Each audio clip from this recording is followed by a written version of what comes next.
vamos a seguir con nuestro curso Sociedad y Educación con el segundo de los clips dedicado a las teorías sobre la reproducción educativa de las desigualdades sociales, de las desigualdades de género, las desigualdades étnicas, las desigualdades de clase. Como ya dije en el clip anterior, se trata de intentar desentrañar por qué los niños de las clases bajas tienen peores rendimientos que los niños de las clases altas, o al menos esto sucede con una alta frecuencia estadística. También, como en el caso anterior, el clip no pretende ser un resumen de las tesis del autor. Esto lo tienen ustedes disponible en la página web, en un texto escrito que pueden leer, y también disponen de otro repertorio bibliográfico que pueden descargar también libremente de la página web, sino que simplemente pretende ser una especie de presentación del autor, ofrecer algunas claves de comprensión de su obra para que ustedes puedan enfrentarse con el texto escrito o con los libros del propio autor. En este caso les recomiendo que si leen a Foucault, que prácticamente lo tienen en su totalidad traducido al castellano, o pueden intentarlo en el francés, que es la lengua original de Foucault, que de alguna manera comiencen por aquellos textos como por ejemplo los cursos, la transcripción de los cursos del Collège de France, que son textos más sencillos, y que no intenten comenzar por los textos más breves. Es decir, en el caso de Foucault, los textos más breves no son los textos más fáciles.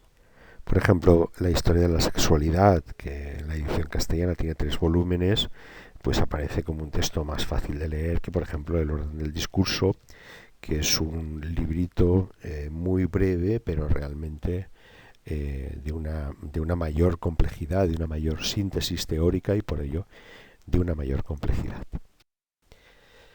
Bien, hay 3 temas que me gustaría comentar para hacer esta presentación de la obra de Foucault. El primer tema, la primera clave de comprensión de la obra de Foucault, la he titulado La teoría después de la muerte de Dios.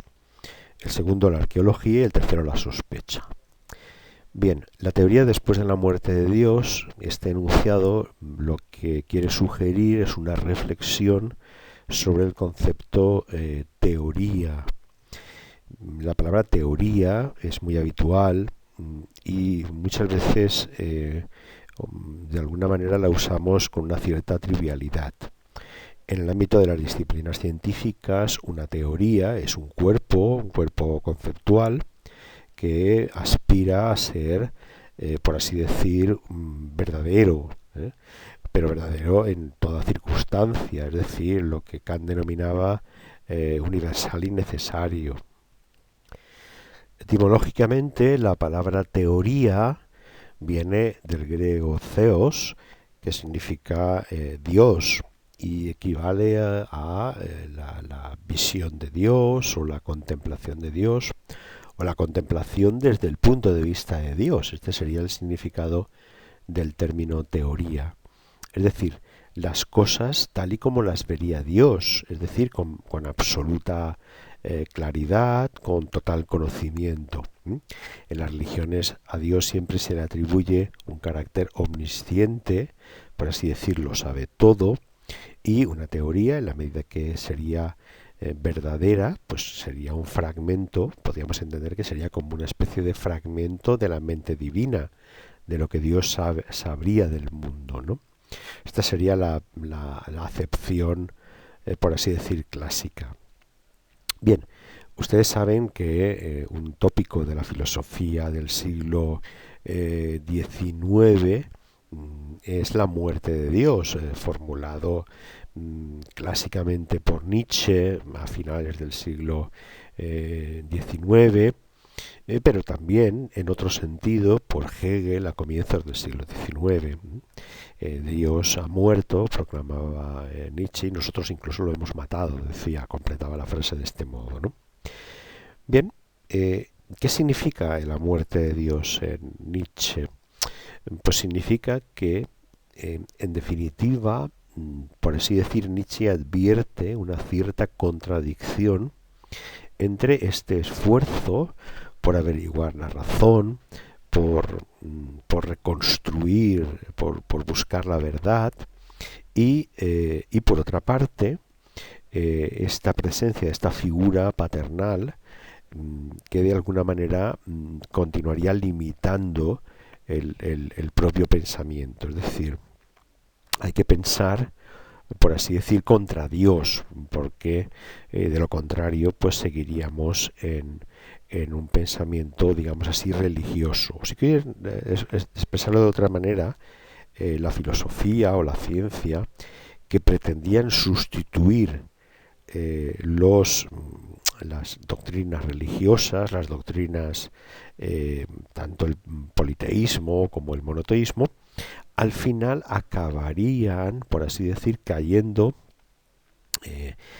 a pesar de su voluntad, en una especie de nueva religión, en una especie de rehabilitación de la religión, lo que sería para Nietzsche además propio de seres humanos débiles, porque realmente el pensamiento de los seres humanos superiores sería un pensamiento, más que un pensamiento, incluso una voluntad de autoafirmación que iría contra estos residuos religiosos que encontraríamos en filosofías como pues la de Kant, la de Hegel, que no serían más que versiones de la vieja filosofía socrática o platónica, dominada por la ecuación entre conocimiento y virtud, que sería como el último rescoldo, el último residuo de esta concepción religiosa.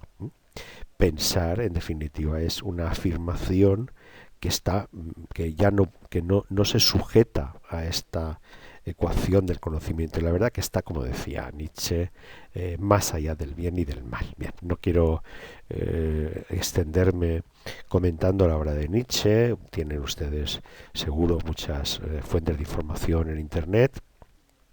Y hay que decir que Foucault deriva directamente de esta aspiración nietzscheana, es decir, tanto en Nietzsche como en Foucault existe este intento de clarificación de qué significa hacer teoría, una teoría que se desencaja, que se formula al margen de, por así decir, este residuo religioso, vamos a decirlo de este modo. Y esto conlleva una dificultad añadida, porque tanto en el caso de Nietzsche como en el caso de Foucault, es hacer una teoría contra esta teoría que tiene en definitiva un rescoldo religioso, o así lo entienden ellos. Es decir, se trata de hacer una teoría sin resucitar al Dios que ha muerto. Podríamos también formularlo de este modo, ¿no? Esto lleva a que en el caso de Nietzsche la redacción sea una redacción un tanto peculiar, salvo las primeras obras que son ensayos más bien clásicos. En el caso de Nietzsche, sus obras más importantes adoptan un tono casi bíblico, es decir, donde nos aparecen unos personajes que están profetizando o clamando. Se componen las obras de pasajes más bien breves, no llega a lo aforístico. A veces sí, en algunas obras también adopta un tono aforístico, un tono vehemente, pero este estilo está reclamado precisamente por esta idea de cómo se puede hacer, o por esta pregunta de cómo se puede hacer teoría después de la muerte de Dios. En el caso de Foucault, esto mismo no lo vamos a encontrar. Es decir, ¿cómo podemos hacer teoría sin adoptar esta mirada desde la altura, desde la divinidad, sin intentar ubicarnos dentro de la mente de un Dios omnisciente? La solución que da Foucault que es muy brillante, es precisamente ubicarnos en lo periférico, en lo marginal, en lo fragmentario. Es decir, no pretendemos reconstruir una totalidad que pudiera ser esa especie de simulación de la mente divina, sino que vamos a ir a aquellas cosas que en su carácter fragmentario, en su carácter periférico, nos dicen mucho del funcionamiento del orden social, bueno, orden o desorden social, o de las instituciones que de alguna manera acaban sojuzgando a los mismos individuos que se supone que son los que las han establecido.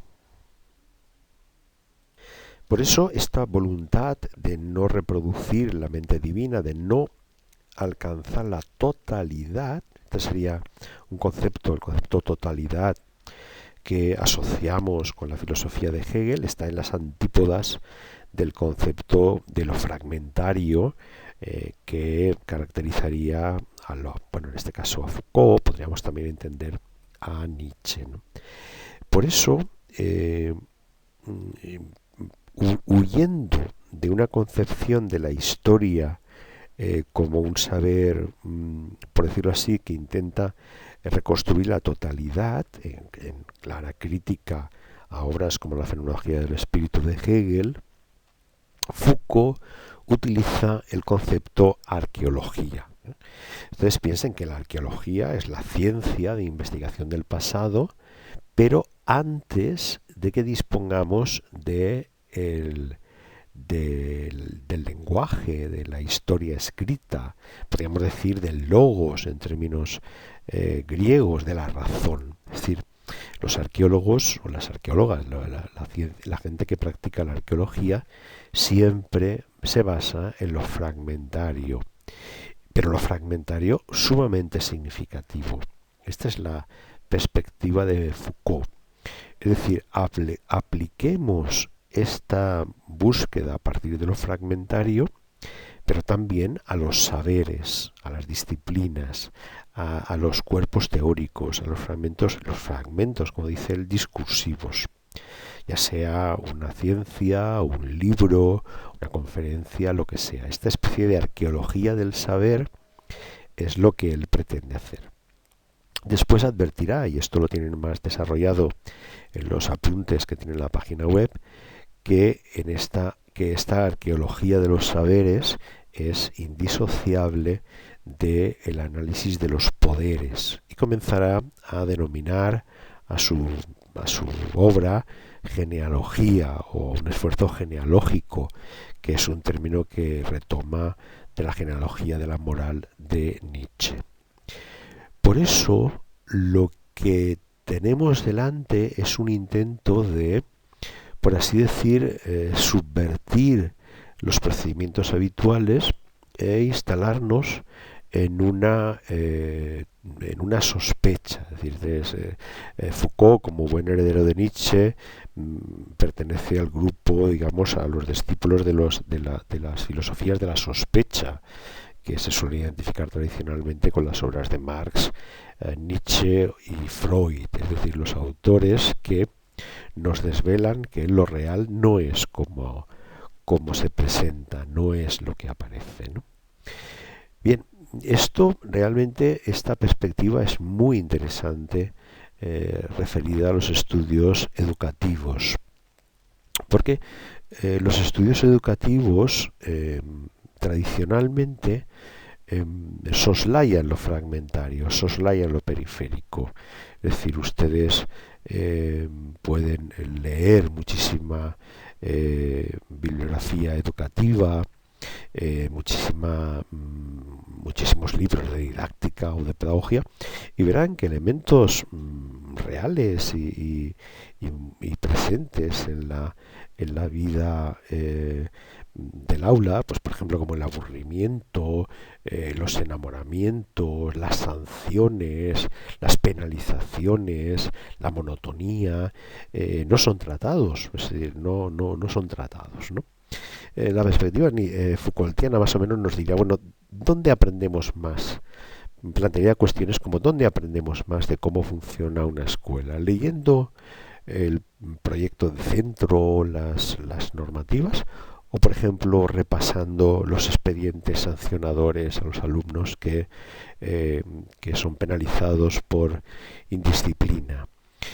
Este tipo de asuntos que siempre quedan al margen, que siempre, por así decir, se esconden debajo de la alfombra, pueden resultar realmente muy importantes a la hora de aclarar cómo se van domesticando los individuos, cómo los individuos van, por así decir, controlando su subjetividad, cómo su subjetividad es disciplinada en el ámbito de las instituciones, ya sean los hospitales, las prisiones, las escuelas, los cuarteles del ejército, y acaban, por así decir, obedeciendo o haciendo lo que se espera de ellos. Esta sería un poco la dinámica básica. Voy a poner otro ejemplo muy habitual de cómo estas relaciones entre los poderes y los saberes están muy implicadas en el ámbito educativo.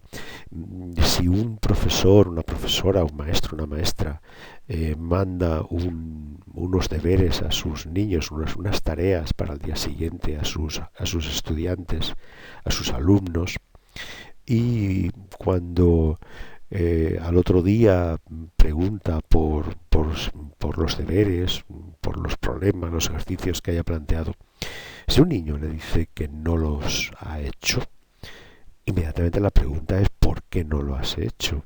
Y esa pregunta del ¿por qué no lo has hecho? Ya no es una pregunta referida a la enseñanza de determinada disciplina, es una pregunta casi de índole moral. O sea, ¿qué causa, qué justificación aduces para haber desobedecido? En estos pequeños actos son los que, por así decir, nos van disciplinando a luego seguir las dinámicas que nos plantea pues ya el orden social, las coacciones o las heteronomías del orden social. Bien, como les he dicho, esto ha sido una pequeña introducción, algunas reflexiones previas con las que creo que pueden leer más el resumen o incluso enfrentarse a las obras de Foucault, que es un autor realmente muy recomendable, es decir, también como Nietzsche, es decir, son autores realmente muy recomendables con una lectura a veces muy agradable, escriben muy bien, son de una redacción a veces muy vehemente. Ya digo que siempre son autores recomendables, estemos más de acuerdo o menos de acuerdo con ellos, siempre son autores que nos excitan el pensamiento, nos hacen reflexionar. Pueden continuar con los clips del curso en el enlace que tienen en la página y como siempre muchas gracias por su atención.